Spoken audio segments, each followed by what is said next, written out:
ඔයා මෙන්න මේ විදිහට කස්තුරි කහවලින් සීරම් එකක් හදාගෙන ගාලා බලන්න.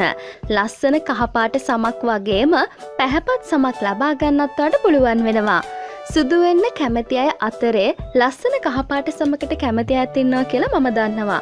ස්වභාවික සත්කාර වලින් තමයි මේ ලස්සන කහපාට ඔයගේ සමට ලබා ගන්න පුළුවන්. කෘතිම ක්‍රීම් වර්ග ගෑවම එන සුදට වඩා මේ ලස්සන කහපාට සම ඔයා දන්නවා කැපිලා පේනවා කියලා. ඉතින් මේ සම ලබා ගන්න අපේ රටේ ගොඩක් ගෑනු ළමයි කැමතියි. ඒත් මේ සුදු වෙන්න කියලා සමට අහිතකර බ්ලීචින් වැඩිපුර අඩංගු වෙන සංයෝග වැඩිපුර අඩංගු වෙන ක්‍රීම් වර්ග ගෑවම එන්නේ කබර සුදක්නේ. ඉතින් මේ සුදට වඩා අපි ලස්සන කහපාට සමක් ලබා ගන්න තමයි හැමදාම ඔයාට මේ සත්කාර ස්වභාවික ක්‍රම වලින් කියලා දෙන්නේ. අපිත් එක්ක මේ සත්කාර අත්හදා බලන ඔයාටම වෙනසක් තේරිලා ඇති. තමුන්ගේ සමේ තියෙන පාට වැඩි දියුණු කරලා පෙන්නන නිසා සමේ තියෙන ලස්සන කහපාට වර්ණය ඉදිරියට ගන්න පුළුවන් වෙනවා. ඉතින් ඒ නිසා තමයි ඔයාට අපි කියන්නේ අපේ සත්කාර දිගින් දිගටම කරන්න කියලා. තව විශේෂත්වයක් තමයි මේ ස්වභාවික සත්කාර කරන කෙනෙක්ව බැලූ බැල්මට කැපිලා පේන එකම හේතුව තමයි මේ ලස්සන කහපාට සම.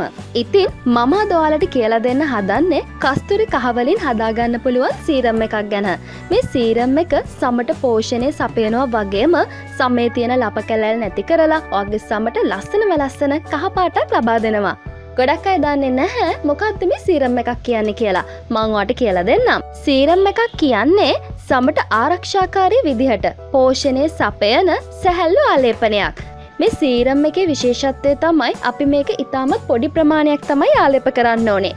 ඒ වගේම ඉක්මනින්ම සමට උරා ගන්න නිසා ඉක්මන් ප්‍රතිඵලත් ලබා ගන්න පුළුවන්. මේ සීරම් එක තෙල් ගතියකුත් නැති නිසා සමට ආරක්ෂාකාරී වෙනවා වගේම ඕනම සමකට සුදුසු වෙනවා.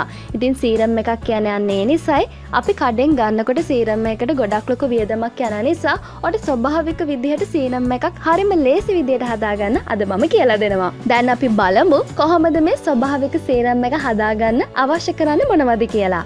කෝමාරිකා ජෙල්, කස්තුරි කහ. කෝමාරිකා ජෙල් එකම ගන්න. කස්තුරි කහ තමයි ඕනේ අපි කෑම වලට දාන කන කහ එක නෙමෙයි. කස්තුරි කහ ලස්සන වෙන්න භාවිතා කරන දෙයක්. අන්නේ කහ එක හොයලා ගන්න ආයුර්වේද කඩවල තියෙනවා. මෙන්න මේ ටික දැන් හොයාගෙන අපි යමු මේ සත්කාරය හදාගන්නේ කොහොමද කියලා බලන්න. මුලින්ම පිරිසුදු භාජනයක් අරගෙන කෝමාරිකා ජෙල් තේ හැඳි එකක ප්‍රමාණයක් එකතු කරගන්න. ඊට පස්සේ කස්තුරි කහ තේ හැඳි භාගයක ප්‍රමාණයක් එකතු කරන්න. දැන් මේක හොඳට කලවම් කරගන්න.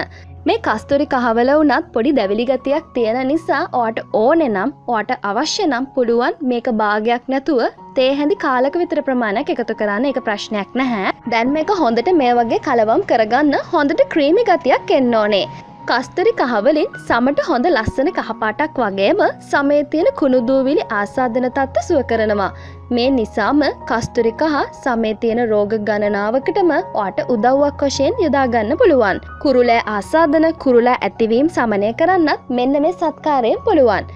අපි සාමාන්‍යයෙන් හදන පැක් එකකට කස්තුරි කහ එකතු කරත් මුණ චුට්ටක් දන ගතියක් එනවා. ඒක සාමාන්‍ය දෙයක්. ඒ කියන්නේ අපේ සමේ හොඳට මේක ප්‍රතික්‍රියා කරනවා කියන සාධකයක්. කෝමාරිකා ජෙල් වලින් කස්තුරි කහවල තියෙන පෝෂණ ගුණය හොඳටම සමට ඉක්මනින්ම උරා ගන්න උදව් වෙනවා.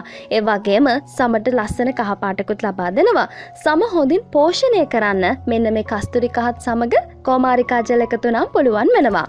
මෙන්න මේ විදිහට අන්තිමටම අපිට ක්‍රීමි ගතියට සීරම් එක ලැබෙනවා. දැන් අපි යමු මේක කොහොමද ඔයා ආලේප කරන්න ඕනේ කොයි වෙලාවටද කියලා දැනගන්න. මෙන්න මේ විදිහට ඇඟිලි තුඩු වලට ඔයා අපි හදාගත්ත සීරම් එක අරගන්න ඕනේ. මේ විදිහට අරගෙන මූණේ හොඳට ගා ගන්න. බෙල්ලටත් මේක ආලේප කරන්න.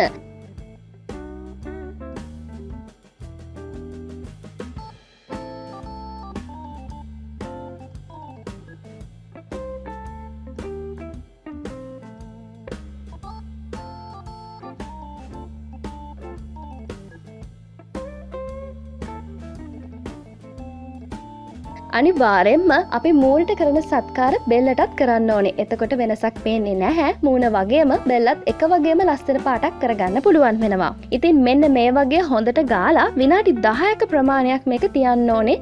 විනාඩි 10කට වඩා මේක තියන්න එපා. ගොඩක් වෙලා අවශ්‍ය වෙන්නේ නැහැ. මොකද සීරම් එකක් නිසා ටක් ගාලා සමට උරා ගන්නවා.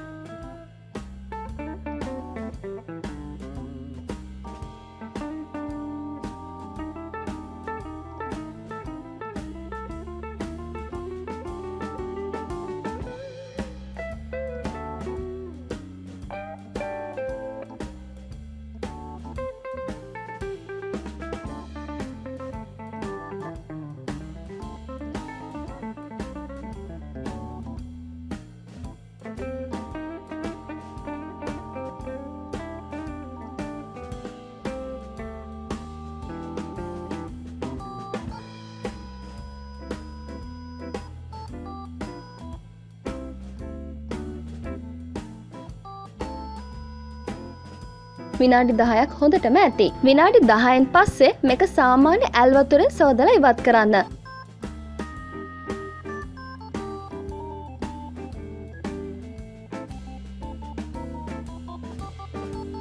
මේක සෝදලා ඉවත් කරාට පස්සේ මූණට ඔන්න ටිකක් දන ගතිය එනවා. මේ දන ගතිය ගණන් ගන්න එපා. අපි ඒ හින්දාම තමයි ටෝන් එකක් පාවිච්චි කරන්නේ. මම නම් රෝස වතුර ටෝන් එක තමයි පාවිච්චි කරන්නේ. මෙන්න මේ විදිහට රෝස වතුර ස්ප්‍රේ බොටල් එකකට දාලා හොඳට ස්ප්‍රේ කරගන්න.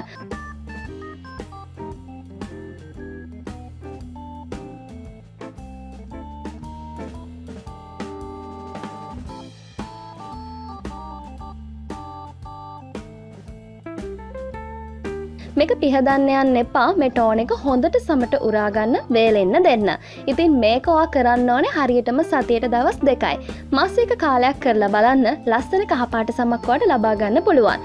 තව දෙයක් තමයි මේ සීරම් එකක් සාමාන්‍යයෙන් පාවිච්චි කරන්න ඕන උදෑසන කාලයේදී හරි රාත්‍රී කාලයේදී හරි විතරයි.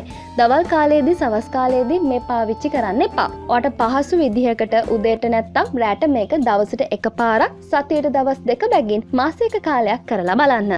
ඉතින් මම මුලදිත් කිව්වේ සමේ තියෙන කුරුලෑ ආසාදන, බ්ලීචින් ආසාදන, සමට තියෙන ප්‍රශ්න ගොඩකටම විසඳුම මේ සීරම් එකේ තියෙනවා. මේක ඔයාට ක්‍රීම් එකක් විදිහට පාවිච්චි කරන්නත් පුළුවන්. හැබැයි සතියට දෙපාරයි හැමදාම පාවිච්චි කරන්න එපා. මේ වැඩේ කරලා බලලා මට මාසික කාලයකින් ඔයාගේ ප්‍රතිඵලය කියන්නත් අමතක කරන්න එපා. ඉතින් හැමදාමත් රහස් නොතියා මේ දේවල් මම මගේ සමට අත්හදා බලලා ඕගොල්ලෝ වෙනුවෙන් කියලා දෙන්නේ. තවත් කෙනෙක් ලස්සන වෙනවා බලන්න ආස හින්දා. කිසිම අතුරු ආබාධයක් තියාගන්නේ නැතුව මේ දේවල් කරන්න පුළුවන් වෙන නිසා මම දන්නවා මේ ස්වභාවික සත්කාරවලට ආදරය කරන විශාල ප්‍රමාණයක් අප වටා රොක් වෙලා ඉන්නවා. ඉතින් මේ විදිහට අපි කෙරෙහි තබලා තියෙන විශ්වාසයට අපි ස්තුතිවන්ත වෙනවා. ඉතින් තවත් ඉදිරියට මේ වගාව ලස්සන කරන වටිනා වීඩියෝවක් අරගෙන මම එන්න සූදානම්. හැමදාමත් ආදරයෙන් ලෙන්ගතුකමින් මේ වගේ රැඳී සිටින්න. බොහොම ස්තුතියි.